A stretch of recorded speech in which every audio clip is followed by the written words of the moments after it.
Baik, selamat malam untuk kita semua. Saat ini kita akan belajar pelajaran sekolah sahabat kita bersama dengan konsep Conscious People. Sebelum kita akan memulaikan, kita akan berdoa terlebih dahulu. Saya minta kesediaan dari hamba Tuhan, Pendeta Jimmy Huta Barat, untuk menyampaikan akan doa buka. Marilah kita berdoa. Ya Tuhan Allah Bapa kami di sorga, kami datang kepadamu bersyukur pada kesempatan yang indah ini.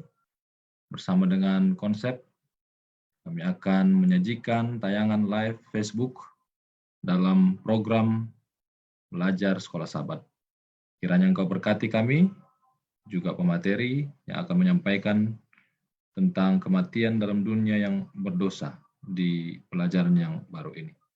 Tuhan tolong agar banyak sahabat konsep juga menyaksikan dan mengerti akan pelajaran ini. Di dalam nama Tuhan Yesus kami berdoa. Amin. Amin. Terima kasih. Pada saat ini kita akan mempelajari akan pelajaran sekolah sahabat kita. Sebelum itu kita akan mendengarkan ulasan dari pelajaran kita yang akan dibawakan oleh hamba Tuhan, Pendeta Muda Abigail Siombing, yang saat ini melayani di daerah Kalimantan, kawasan Timur. Kami persilakan Pendeta Muda Abigail. Baik, selamat malam untuk kita semua. Terima kasih untuk kesempatan yang diberikan pada saat ini. Pada pekan ini kita akan belajar dari pelajaran sekolah sahabat yang kedua. Judulnya adalah Kematian dalam Dunia yang Berdosa. Saya akan memberikan ulasan beberapa menit ke depan sebelum nanti kita akan berdiskusi. Kata Allah dalam Roma 5 ayat 12, sebab itu sama seperti dosa telah masuk ke dunia oleh satu orang, dan oleh dosa itu juga maut. Demikianlah maut itu telah menjalar kepada semua orang, karena semua orang telah berbuat dosa. Baik, sebagai pendahuluan, kita sudah mengikuti pelajaran yang pertama bagaimana kejatuhan Lucifer. Sebagai pendahuluan kita melihat bagaimana Kristus yang adalah agen ilahi adalah pencipta di mana dunia ini dijadikan olehnya. Ternyata ketika Allah menganugerahkan kehormatan khusus kepada Kristus untuk mencipta ini dan mengumumkan bahwa mereka akan bersama-sama untuk menciptakan dunia. Dalam buku The Story of Redemption mengatakan bahwa Lucifer iri dan cemburu kepada Yesus Kristus. Dan setelah diusir dari surga, yang kita sudah pelajari minggu yang lalu, saat inilah iblis memiliki rencana untuk menjatuhkan Adam dan Hawa ke dalam dosa. Disinilah kita akan melihat bagaimana kejatuhan Adam dan Hawa, tentang bagaimana dosa dan kematian mengambil alih dunia kita, dan tentang bagaimana Tuhan menanam benih harapan bagi umat manusia bahkan dari Eden. Baik. Berbicara mengenai kejatuhan manusia akan dosa, seperti yang kita ketahui dalam Kejadian pasal kedua, Kejadian pasal yang ketiga, saya yakin kita juga sudah pernah mengulas kisah ini. Dalam Kejadian 2 ayat 16-17, ini adalah amaran daripada Tuhan kepada manusia yang pertama. Semua pohon dalam taman ini boleh kau makan buahnya dengan bebas. Tetapi pohon pengetahuan tentang yang baik dan yang jahat itu janganlah kau makan buahnya. Tuhan mengatakan, sebab pada hari engkau memakannya, pastilah engkau mati. Seperti yang kita ketahui, sebelumnya belum pernah ada kematian. Karena pada saat itu Tuhan menciptakan dunia yang sangat sempurna. Tetapi amaran dan peringatan Tuhan ini ketika mereka melanggar, terkait pohon pengetahuan yang baik dan yang jahat ini yang tidak boleh dimakan. Tuhan mengatakan kalau engkau memakannya, pada hari engkau memakannya, pastilah engkau mati. Setelah peringatan Allah, kita juga melihat tipuan daripada si ular atau si iblis. Kejadian 3 ayat 1-4 mengatakan, adapun ular ialah yang paling cerdik dari segala binatang di darat dan dijadikan oleh Tuhan Allah. Ular itu berkata kepada perempuan itu, tentulah Allah berfirman, semua pohon dalam taman ini jangan kamu makan buahnya, bukan? Jadi yang saya garis bawahi adalah seolah-olah ular itu mengutip apa yang Tuhan sampaikan, padahal apa yang dia sampaikan itu tidak seperti yang Tuhan katakan. Dan Hawa tahu itu. Sehingga dia menjawab, buah pohon-pohonan dalam taman ini boleh kami makan. Nah, jadi dia seperti meluruskan apa yang ular sampaikan. Tetapi tentang buah pohon yang ada di tengah-tengah taman, Allah berfirman, jangan kau makan ataupun raba buah itu, nanti kamu mati. Nah, ini adalah kalimat terakhir yang menurut saya adalah kalimat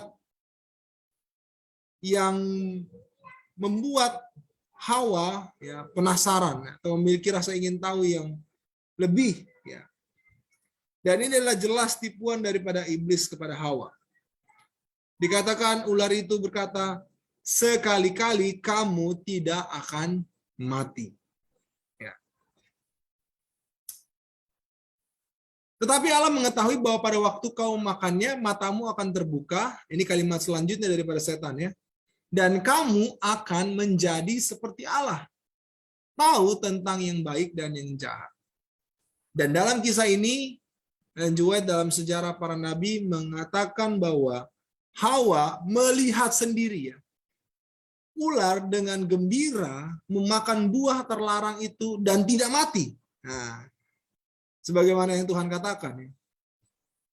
Ular memakan buah itu dan ia tidak mati. Ia sendiri telah memakan buah yang dilarang itu.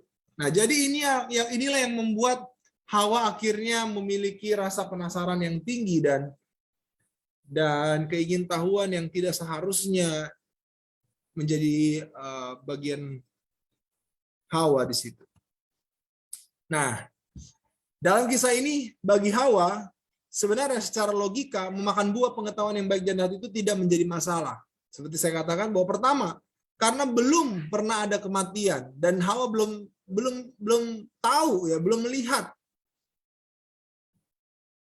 Belum pernah ada kematian itu pada saat itu. Dan yang kedua, Hawa melihat ular memakan buah tersebut dan dia tidak mati atau tidak terjadi apa-apa.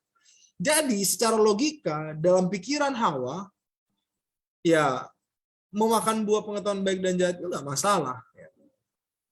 Sayangnya dalam penurutan kepada firman Tuhan tidak cukup hanya menggunakan logika. Nah, inilah yang menjadi salah satu poin pentingnya. Karena terkadang justru perintah Tuhan itu tidak logis. Nah, sorry nih ya kurang lengkap ya, tidak logis. Dan itulah yang menguji kesetiaan kita kepada Tuhan.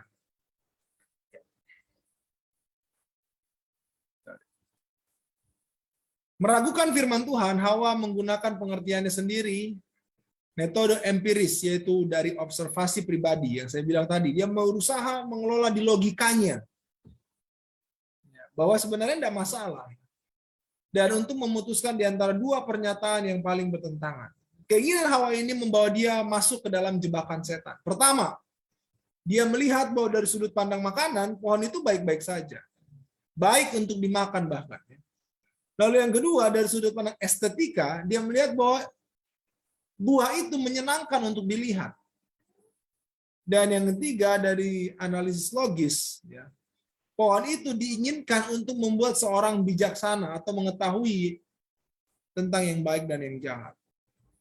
Oleh karena itu, dalam pikirannya sendiri, dia tentu memiliki alasan yang baik untuk mengindahkan kata-kata ular dan makan dari pohon pengetahuan yang baik dan yang jahat tersebut.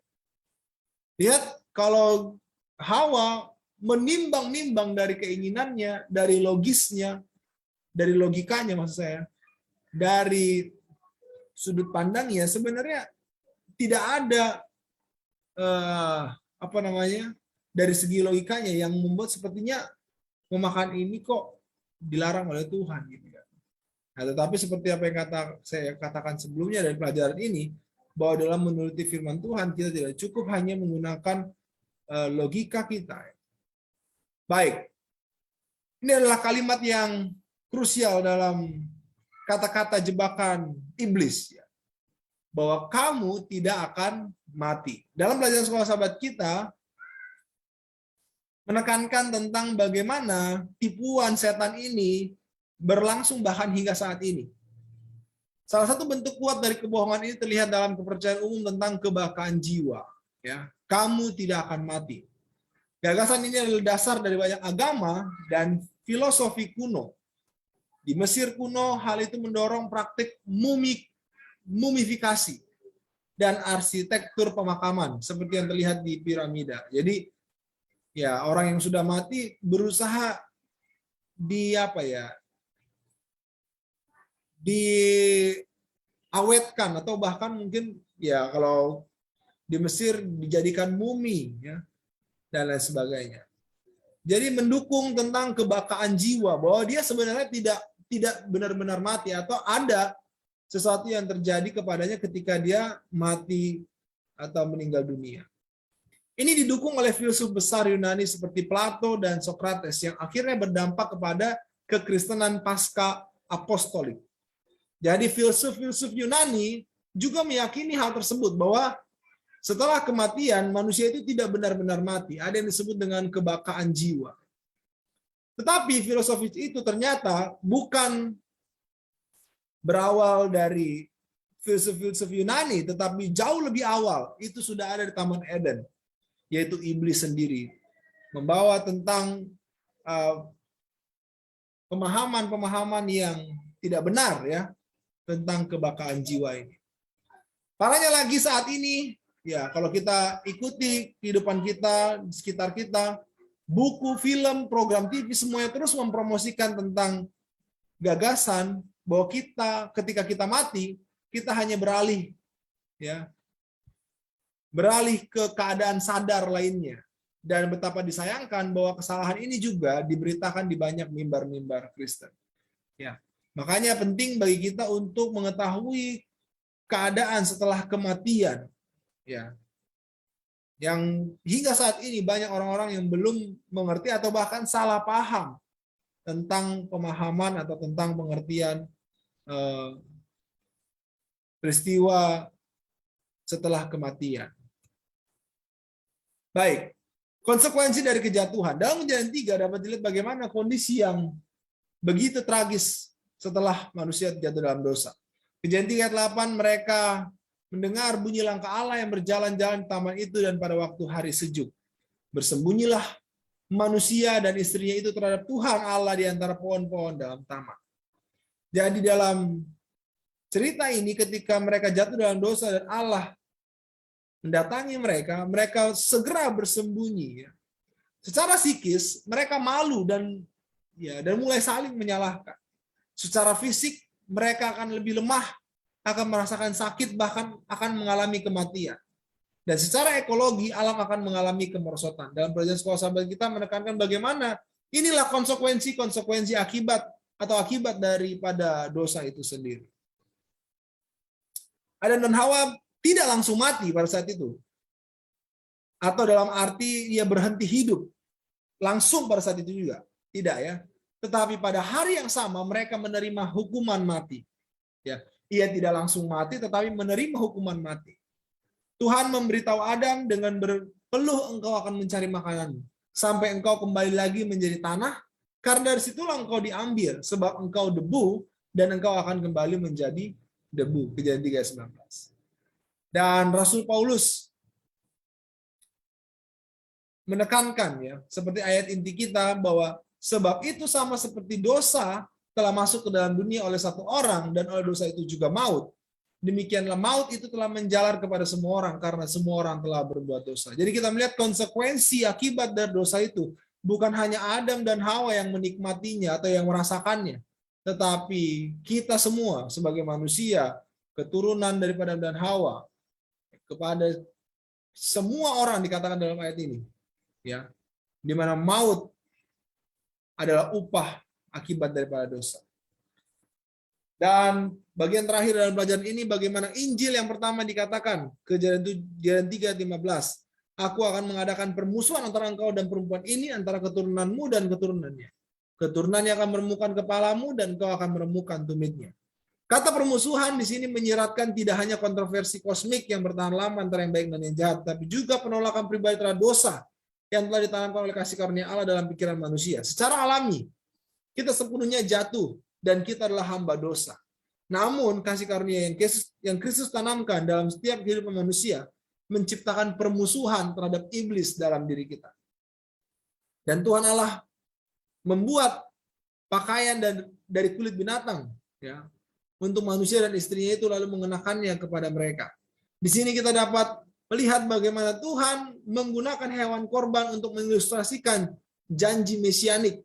Jadi ada dua ayat yang dalam peristiwa kejatuhan dalam Kejadian 3 menggambarkan tentang janji penebusan, ya, atau Injil yang pertama yang dinyatakan oleh Allah itu sendiri. Ketika Adam menurut petunjuk khusus Tuhan, ya, membuat persembahan untuk dosa, itu adalah upacara yang paling menyakitkan baginya.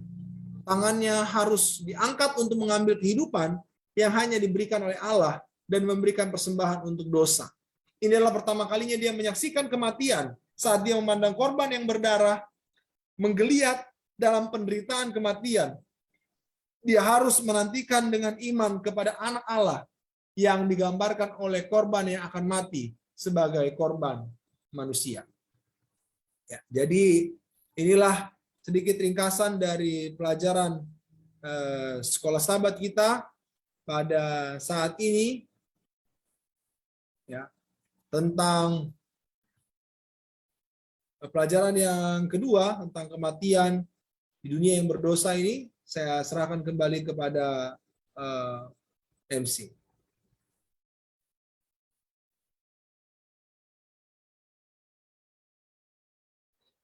Baik, terima kasih kepada Pendeta Abi yang sudah membawakan akan ulasan. Pada saat ini kita akan berdiskusi. Ada pertanyaan yang masuk. Yang pertama, apakah semua orang mati di dunia ini akan mati? Apakah semua orang di dunia ini akan mati? Apakah di dunia ini semua orang akan mati? Dan untuk menanggapi akan pertanyaan ini, saya minta kesediaan dari Pendeta Abi, lalu Pendeta Dwi Cahyono. Apakah pada akhirnya semua akan mati?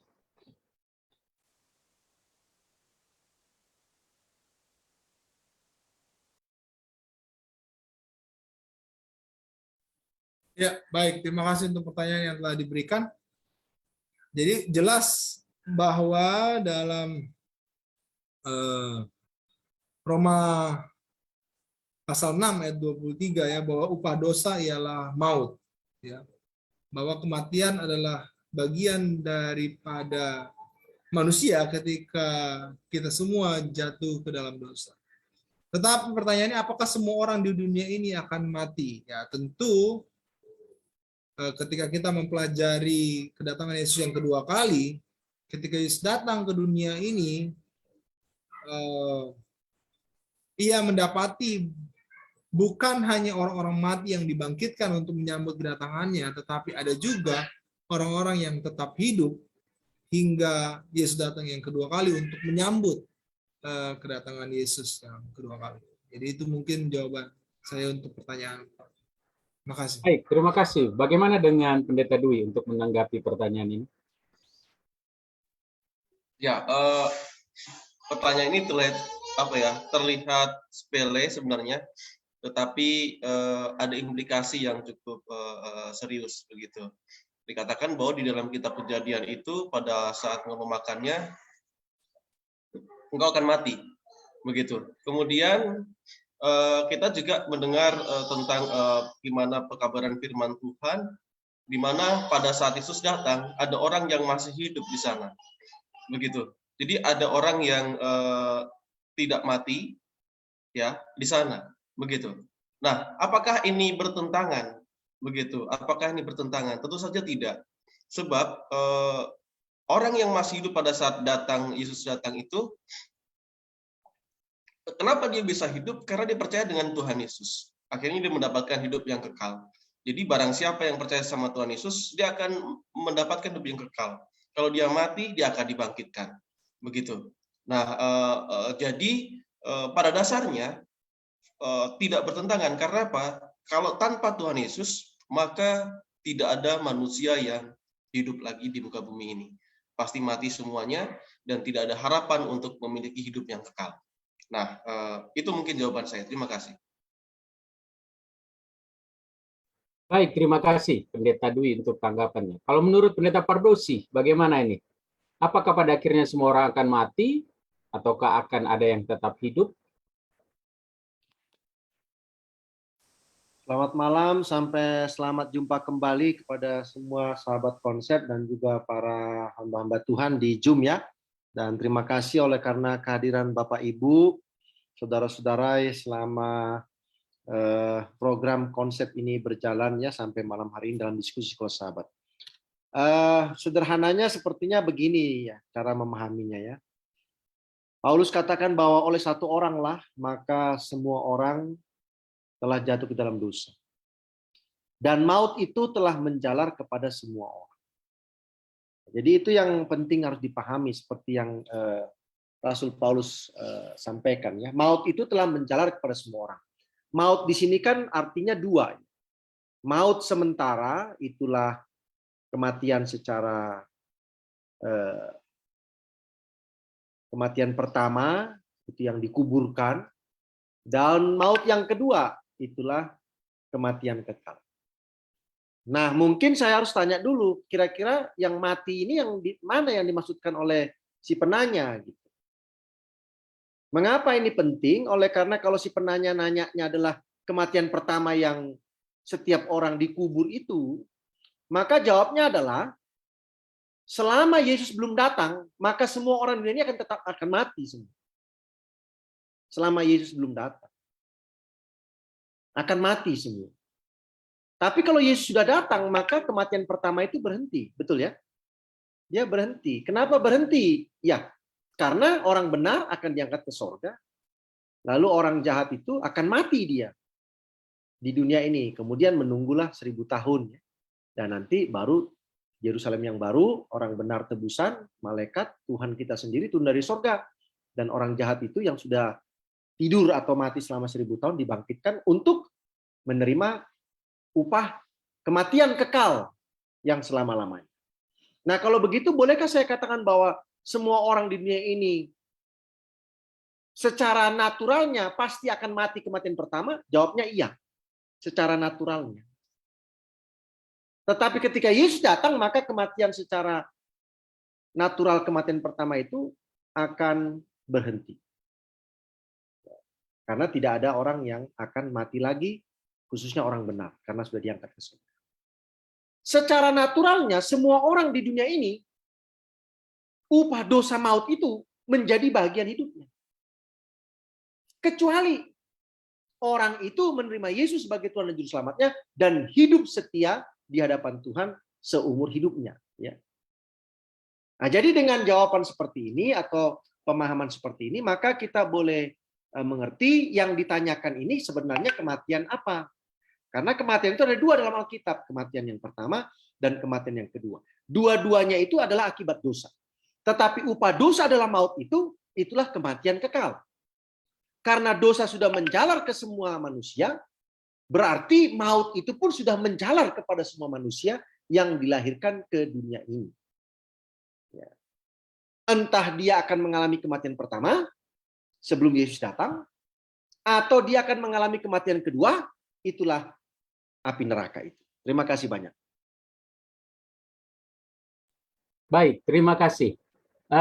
Saat ini kita masuk ke pertanyaan selanjutnya, dan saya minta nanti Pendeta Jimmy dan Pendeta Abi yang akan menanggapi. Ya, Pendeta Jimmy terlebih dahulu, lalu Pendeta Abi.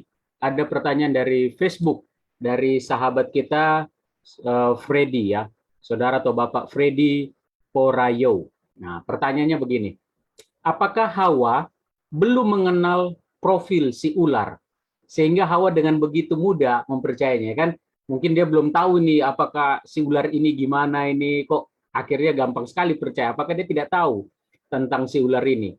Dan mungkin dilanjutkan dengan pertanyaan kedua, dan apakah Adam dan Hawa memang belum mengetahui bahwa Lucifer itu sebenarnya sudah berontak dari surga dan sudah dibuang dari surga itu dan akhirnya masuk ke bumi. Nah, sebenarnya Adam dan Hawa ini tahu nggak perkara ini? Silakan Pendeta Jimmy.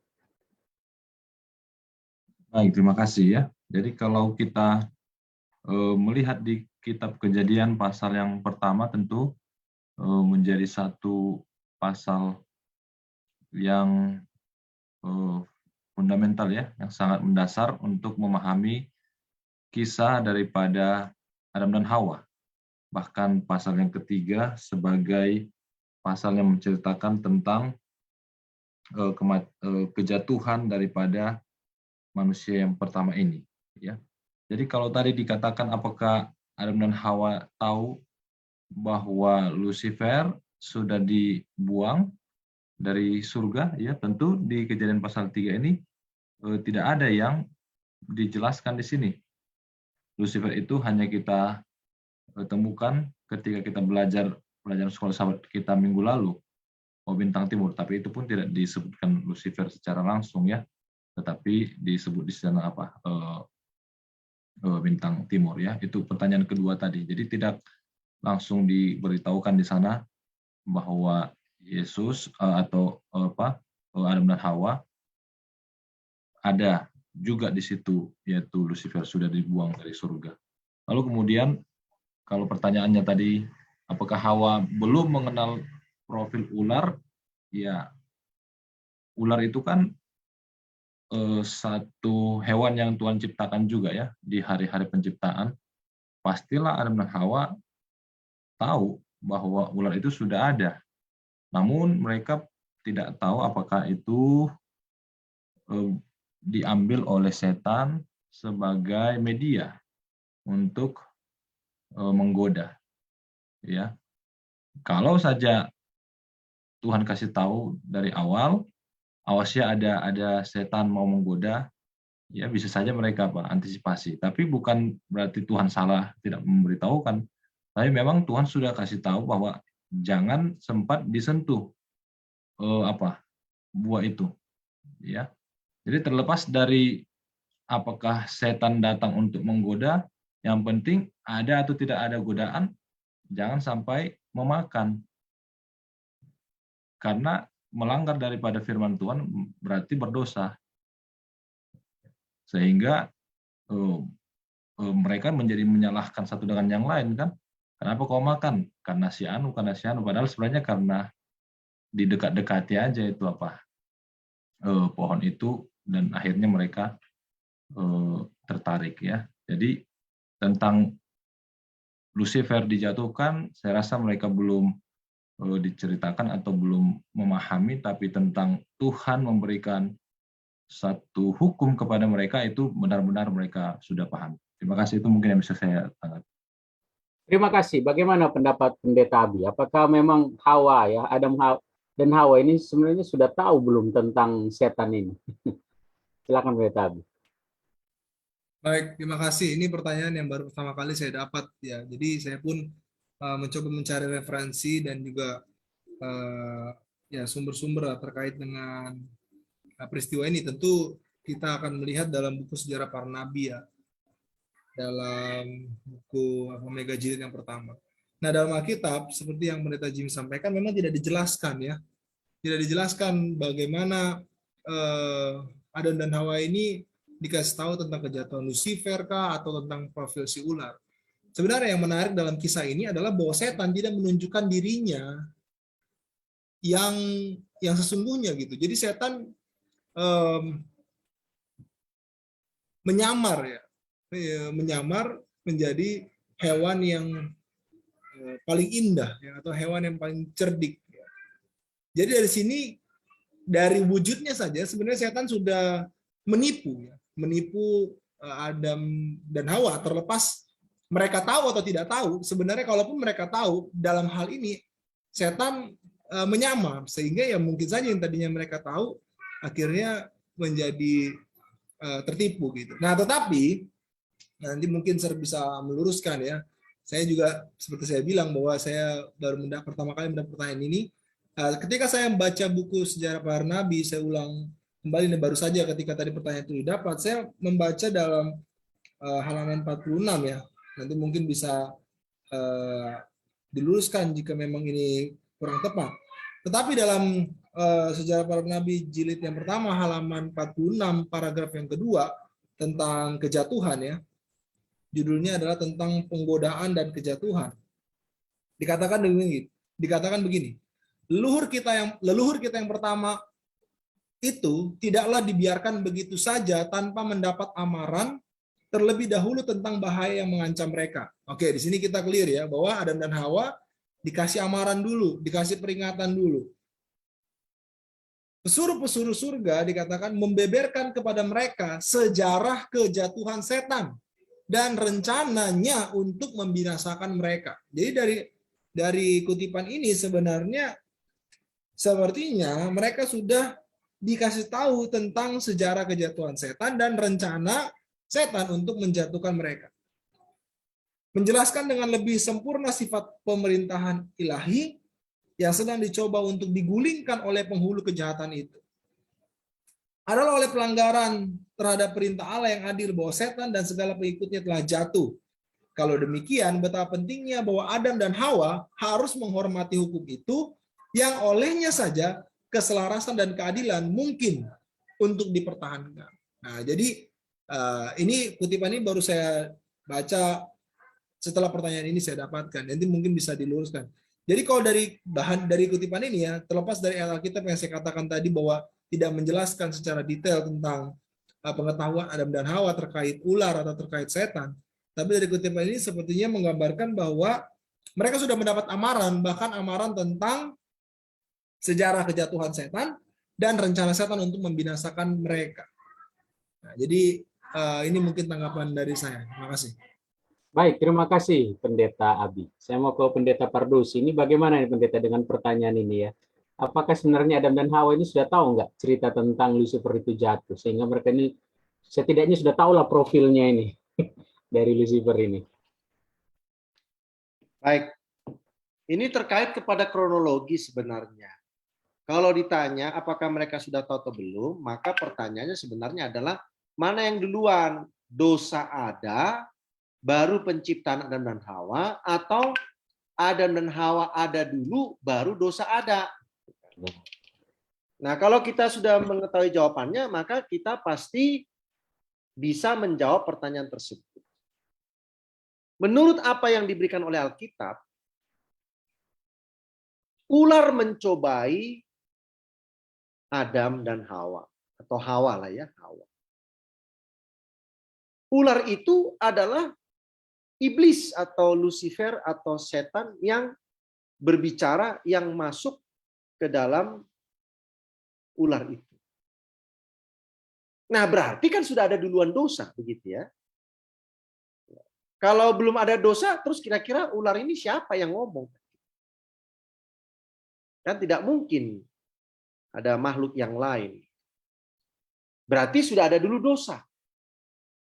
Barulah ada penciptaan Adam dan Hawa. Pertanyaannya, ular ini kan atau iblis ini kan sudah dilemparkan dari sorga. Berarti dia punya hak untuk pergi ke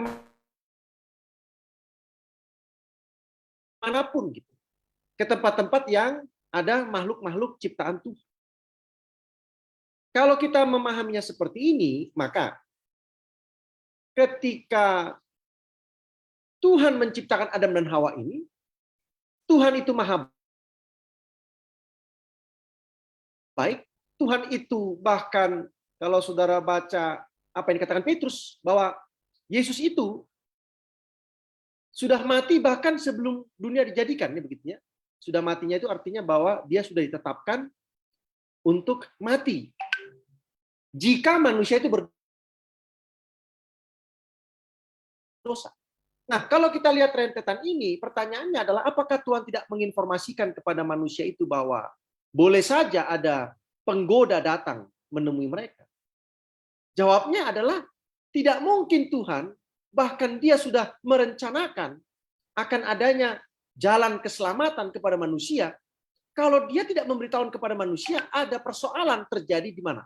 Di alam semesta ini. Apa persoalannya? Persoalannya adalah ada si penggoda yang bisa datang kapan saja ke Adam dan Hawa. Nah, itu sebabnya kan Petrus katakan demikian ya. Dalam Petrus itu ada yang bisa bantu cari supaya kita jelas.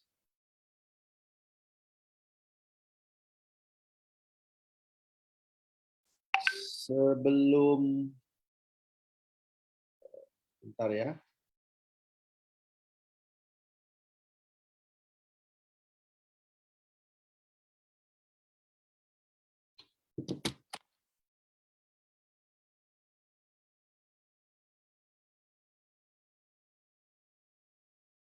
Satu Petrus 1:20. Ia telah dipilih sebelum dunia dijadikan, tetapi karena kamu ia baru menyatakan dirinya pada zaman ini. Akhir. Dipilih untuk apa? Ya dipilih untuk apa? Untuk mati bagi menebus manusia yang berdosa itu. Kalau baca 19,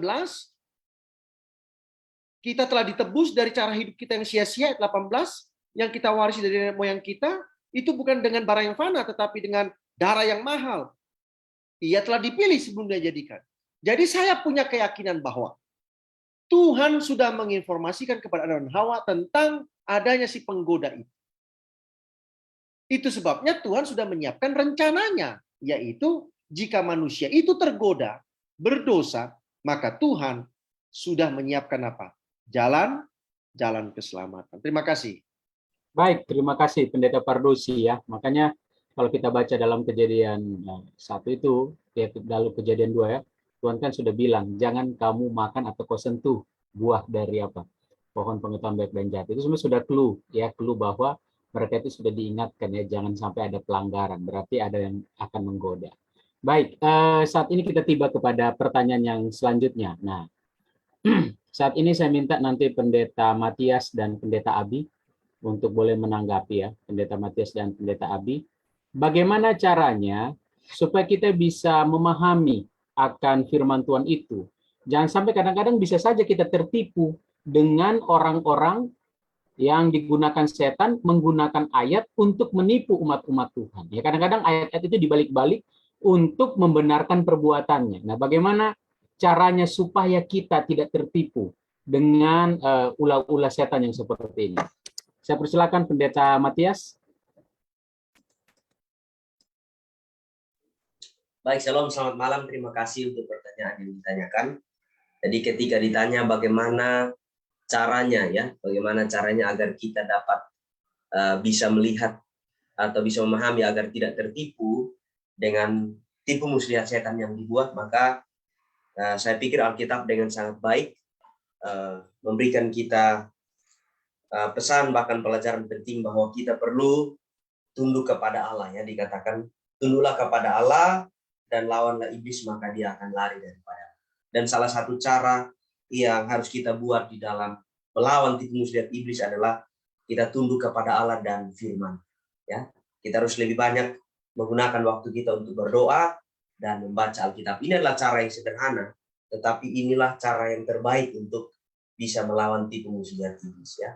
Karena ada kalimat yang mengatakan bagaimana kita membedakan yang palsu dan yang asli. Maka kita perlu pelajari yang asli. Karena kalau kita sudah tahu yang asli, maka kita akan mudah untuk melihat mana yang asli atau mana yang palsu.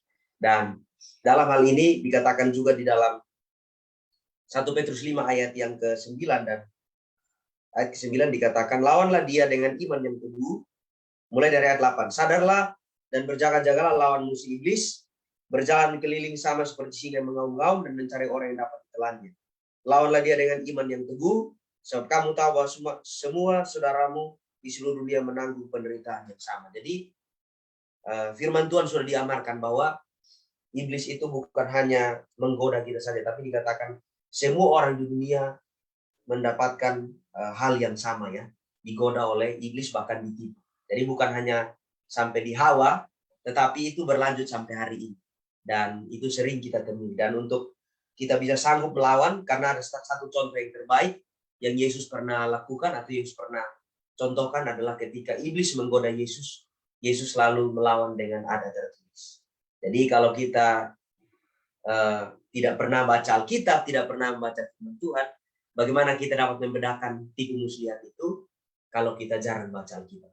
Dan kalaupun kita baca Alkitab, rajin baca Alkitab, perlu juga dengan berdoa yang sungguh-sungguh agar Allah menuntun kita kepada kebenaran yang sesungguhnya untuk menjadi tameng bagi kita untuk melawan iblis.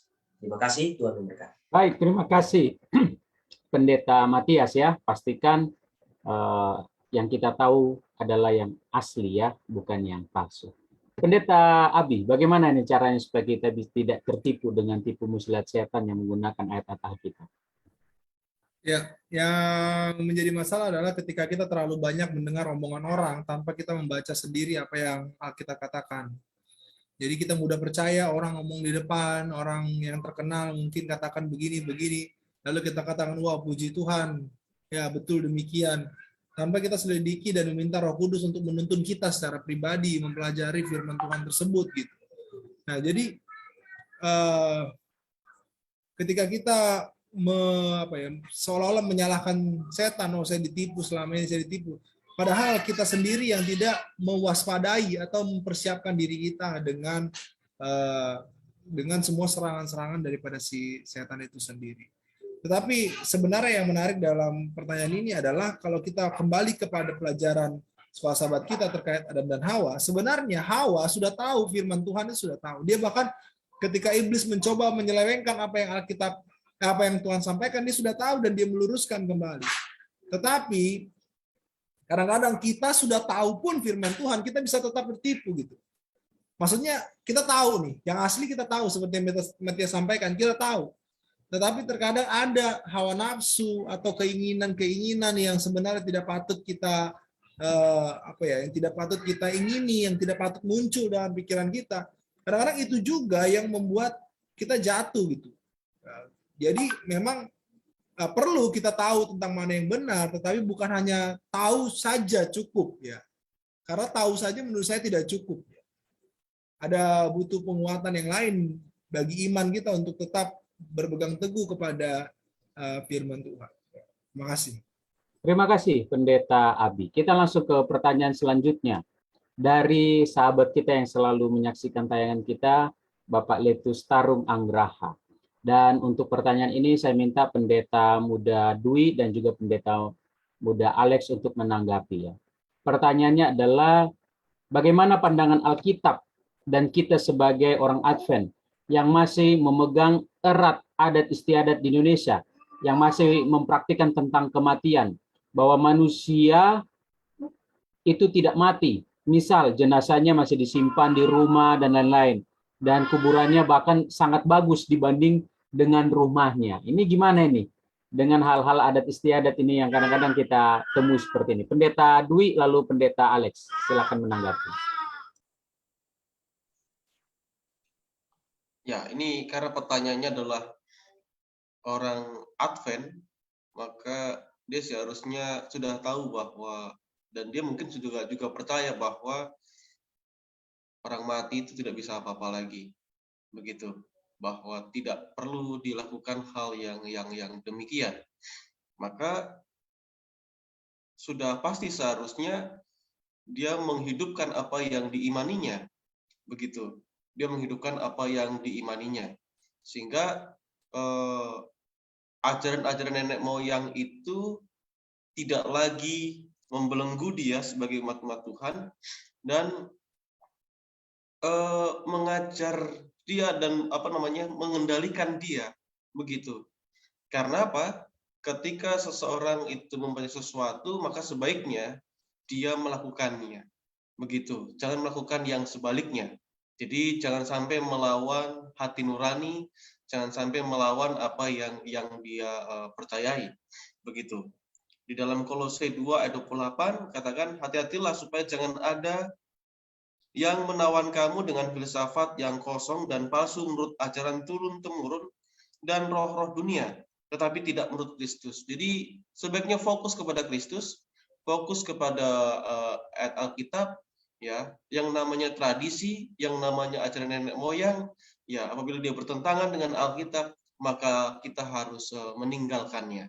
Ya, mungkin itu saja pendapat saya, dan biarlah kita semuanya menghidupkan apa yang kita imani dan menjalankan iman sesuai apa yang kita ketahui daripada firman Tuhan. Terima kasih. Terima kasih. Bagaimana Pendeta Alex menanggapi pertanyaan ini? Iya, terima kasih Pendeta Drian. Menanggapi pertanyaan ini, maka ketika bertanya mengenai pandangan Advent, kita harus luruskan dulu bahwa daripada pandangan gereja kita tidak akan pernah jauh dari dasar Alkitab. Itu yang pertama. Dan ketika mengacu kepada budaya, maka Bapak Letus Tarung mengambil yang paling dekat kepada kita adalah budaya kita sendiri, ya. Saya menjawab dari yang pertama. Ketika pandangan Alkitab dan kita sebagai umat Tuhan, maka jawaban yang pertama yang tadi Pendeta Dwi sampaikan sebagai ayat tambahannya dalam Pengkhotbah 9 ayat 5 dan Yohanes 11 di sana. Bagaimana keadaan orang mati itu, sebagaimana kita ketahui bahwa tidak ada kehidupan di dalam dunia orang mati di sana. Dan menggambarkan dalam Alkitab bahwa Yohanes menyampaikan bahwa orang mati ini dituliskan sebagai, Yesus menggambarkan orang mati ini sebagai tertidur sementara, berarti ada satu waktu akan bangkit di sana. Nah, yang kedua adalah yang saya dapati manusia mati seperti tidur, tidak ada hidup dalam kehidupan orang mati di sana yang tadi disampaikan. Dan yang ketiga, bentuk penghormatan, ya, bentuk penghormatan kepada orang yang sudah meninggal itu sebenarnya sah-sah saja, ya. Bentuk penghormatan dalam pengertian jasa-jasanya kita boleh hormati, tetapi ketika itu menjadi satu fenomena budaya yang perlu dan diwajibkan, maka itu akan menjadi salah dan bertentangan dengan ajaran Alkitab. Dan Sekolah Sabat ini mengutip bahwa ada filsafat yang tadi disampaikan, ya, filsafat Yunani di sana disampaikan bagaimana mumifikasi di sana, ya, yang terkenal dalam Sekolah Sabat kita, dan itu membuat mengajarkan kepada keabadian jiwa, dan ini sudah barang tentu tidak sinkron dengan pengajaran Alkitab, dan kita pun tidak melaksanakan hal itu di sana. Nah, jika ada hal-hal yang mungkin budaya tertentu masih lakukan, jadi kita bisa tahu bahwa Alkitab tidak menyarankan dan tidak mengajarkan demikian, berarti kita sudah bisa tahu jawabannya seperti apa di sana. Dan yang keempat dari saya, ibadah yang kita lakukan kepada orang mati ini bukan bentuk daripada ibadah kita membuat ibadah itu bagi orang mati, tetapi ibadah itu ditujukan untuk kita yang masih hidup, bahwa keadaan orang mati ini suatu saat nanti kita akan bisa bertemu kembali ketika kita setia sama Tuhan di sana.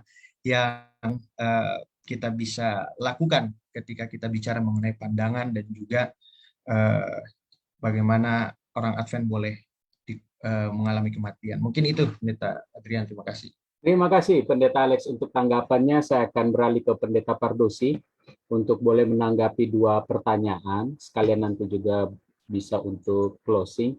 Pertanyaan yang pertama adalah bagaimana caranya supaya kita tidak tertipu dengan tipu muslihat setan yang kadangkala menggunakan ayat-ayat Alkitab untuk menipu kita. Lalu yang kedua, perihal tentang kematian dengan budaya. Bagaimana caranya Alkitab ataupun ajaran kita di gereja Advent yang menggunakan Alkitab untuk melihat apa yang harus kita perbuat dengan hal-hal menyangkut acara-acara kematian. Saya persilakan Pendeta Pardosi. Terima kasih atas pertanyaannya. Jadi saya jawab dulu yang nomor 2, ya. Kita harus ketahui dulu ketika ada sebuah acara terkait kematian, kita harus ketahui dulu apa makna, filosofi, arti dari acara itu. Nah, ketika maknanya, arti filosofinya tidak sesuai dengan pemahaman Alkitab tentang kematian, ya kita tidak perlu ikuti. Tidak perlu diikuti itu, karena itu bertentangan dengan pemahaman Alkitab. Jadi setiap aktivitas atau setiap tindakan yang terjadi dalam budaya itu kan ada maknanya sebenarnya. Ya, ada artinya, tidak sembarangan begitu saja dilakukan gitu, tanpa sebuah makna. Jadi ketika itu tidak bertentangan dengan pemahaman Alkitab, ya tidak ada apa-apa. Karena orang Israel itu pun melakukan budaya-budaya mereka juga. Dan itu adalah hal-hal yang positif gitu ya. Contohnya, kalau ada orang yang masuk ke rumah di zaman dulu itu selalu dicuci kakinya ya, oleh hambanya. Itu kan sebuah budaya-budaya. Ya, maknanya apa di situ? Ya pasti ada. Sehingga itu dilakukan. Demikian juga dengan budaya-budaya tertentu dari mana kita berasal, ketika terkait kepada kematian itu, maka itu harus dilakukan, maka kita harus apa? Ya lakukan saja selama tidak bertentangan dengan firman Tuhan. Oke, yang pertama tadi apa ini, Pendeta Adrian? Bagaimana caranya supaya kita tidak tertipu dengan setan yang juga kadangkala menggunakan ayat-ayat Alkitab untuk menipu atau memutarbalikkan akan kebenaran Alkitab. Bagaimana caranya supaya tidak tertipu? Ya pelajari cara penipu. Ya, jadi kalau kita supaya nggak tertipu di tengah jalan oleh orang yang hipnotis dan sebagainya, ya pelajari cara-caranya bagaimana. Nah, cara-cara setan itu kan dalam menipu itu adalah selalu dalam konteks Kejadian pasal 3 ya. Sekaligus ini juga nanti closing statement saya. Jadi dalam konteks Kejadian pasal 3 itu, cara-cara setan menipu kita itu adalah selalu satu, membuat manusia itu pengen tahu. Itu menjadi menarik ya. Kenapa? Karena manusia itu memang mempunyai satu sifat alamiah ingin tahu. Atau dalam bahasa sekarang kepo gitu ya. Kepo, pengen tahu. Yang kedua, setan itu selalu mencoba untuk membatasi ruang gerak manusia supaya manusia itu bisa diajak berkomunikasi. Setan katakan apa? Tentulah Tuhan berfirman semua pohon dalam taman ini tidak boleh kau makan. Itu kan membuat pembatasan gitu. Sehingga Hawa melawan dia, merespon ya kan? Kalau seandainya ular katakan tentulah Tuhan berfirman semua pohon dalam taman ini boleh kau makan kecuali pohon pengetahuan baik dan jahat, ya ngapain lagi berkomunikasi? Tapi karena dibatasi, manusia itu punya sebuah naluri tidak suka dibatasi. Ya, karena diberikan kebebasan memilih kan? Ya, bebas memilih. Nah, kalau bebas memilih itu kan berarti dia tidak mau dibatasi. Makanya Tuhan membatasi di Taman Eden itu. Semua boleh dimakan kecuali satu. Itulah pembatasan. Walaupun hanya satu yang tidak boleh dimakan, itu tetap sebuah pembatasan. Manusia tidak suka kalau kebebasannya dipersempit. Kalau batasan-batasan yang ada diperbanyak, itu nggak mau. Nah, kalau kita tahu trik-triknya ini, maka ketika setan atau Lucifer itu seperti waktu mencobai Yesus mengutip ayat Alkitab, maka kita sudah tahu itu bahwa itu adalah trik-trik apa? Setan. Ya. Nah, yang ketiga ya sudah menentu, saudara harus memahami betul apa yang Tuhan katakan. Nah, Hawa dia mendengar, tetapi dia tidak terlalu mengerti. Kenapa? Karena Hawa justru menambahkan kata di sana. Menjamah pun kami mati. Tuhan nggak pernah katakan menjamah mati. Nggak pernah. Ya. Jadi betapa pentingnya untuk mengetahui dengan pasti kebenaran firman Tuhan dan makna daripada kebenaran firman Tuhan. Tuhan katakan, jika kamu makan, kamu pastilah mati. Hawa nambah-nambah dengan menjamah akan mati. Nah, itu sebabnya ular itu kan ada di pohon itu. Ya harusnya udah mati dong dia. Kalau dalam konteks menjamah. Nah, ketika Hawa mendapatkan itu buah, harusnya sudah mati dong. Ya, kan? Tapi tidak mati dia. Sehingga itu lebih mudah untuk memakannya. Ya, jadi pelajaran kita sepanjang 1 minggu yang akan kita pelajari ini, bahwa kematian itu adalah pasti karena dosa. Ya, jadi tidak bisa dihindari, tinggal menunggu waktu saja, kecuali masih hidup sampai apa? Yesus datang dan kita adalah bagian dari umat tebusan yang akan dibawa ke sorga, sehingga kita tidak akan mati secara jasmani atau kematian pertama lagi, karena kita masih hidup waktu apa? Yesus datang. Nah, itu sebabnya Kejadian pasal 3 itu diberikan kabar baiknya, yaitu ayat yang ke-15, bahwa akan datang Mesias atau juru selamat yang akan mengalahkan ular dan keturunannya dan meremukkan kepala ular. Sementara Mesias yang akan lahir itu akan diremukkan tumitnya oleh ular itu sendiri. Terima kasih banyak, Tuhan memberkati. Terima kasih. Silakan Pendeta Abi langsung menyampaikan. Ya, jadi sudah sangat baik sekali apa yang tadi sudah disampaikan oleh teman-teman, bahkan Sir. Jadi closing statement dari saya, dari pelajaran ini kita harus menyadari bahwa sangat tragis akibat dari dosa tersebut. Dan mari kita menyadari bahwa kasih karunia Tuhan masih terus tersedia bagi kita. Ketika kita menyadari akibat dosa yang begitu tragis, begitu mengerikan, bahkan maut yang menjadi bayang-bayang bagi manusia saat ini. Biarlah kita terus menyerahkan hidup kita kepada Tuhan. Kasih karunia terus berlangsung bagi kita. Biarlah kita datang kepada Tuhan, mohon kasih karunia-Nya untuk keselamatan bagi kita semua. Ya, inilah statement dari saya. Terima kasih, Tuhan berkati kita. Terima kasih. Saat ini kita akan menutup kegiatan diskusi kita. Saya minta Pendeta Maro Sitorus untuk berdoa.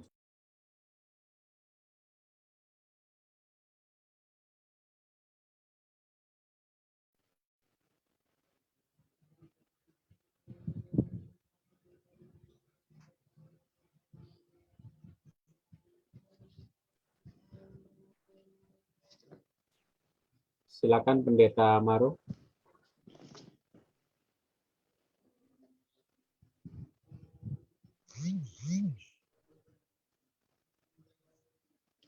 Baik, mari kita berdoa. Bapa di surga, terima kasih waktu yang Tuhan berikan kepada kami. Kami telah mengikuti serangkaian diskusi Alkitab. Kiranya pelajaran sahabat yang telah kami pelajari pada malam hari ini Tuhan, semakin kami mengerti bagaimana dampak bahkan akibat dosa yang begitu mengerikan. Sehingga kami Tuhan akan berpikir ulang ketika kami akan tergoda untuk melakukan pelanggaran akan perintah Tuhan. Kiranya Tuhan akan memberkati kami semua yang hadir, terkhusus pada materi dan juga pembimbing kami, Pendeta Mustan Pardosi. Kiranya Tuhan akan lipat gandakan hikmat kuasa dari surga, sehingga di waktu berikutnya sama-sama untuk memberikan pelajaran di pertemuan berikutnya Tuhan. Kami menyerahkan hidup kami Tuhan, berkati sahabat-sahabat konsep yang telah mengikuti. Puji nama-Mu Tuhan, dan nama Yesus kami berdoa. Amin. Amin. Terima kasih. Jangan lupa bagi saudara-saudara, sahabat-sahabat konsep yang sudah bergabung, sebentar lagi kami akan live langsung untuk pelajaran diskusi Alkitab. Jadi mari kita sama-sama untuk menyaksikan tayangan ini. Dan jangan lupa bagikan akan pelajaran ini kepada saudara-saudara kita melalui tayangan-tayangan kami yang ada di YouTube Cohen Service People. Demikian acara kita. Selamat malam. Tuhan memberkati.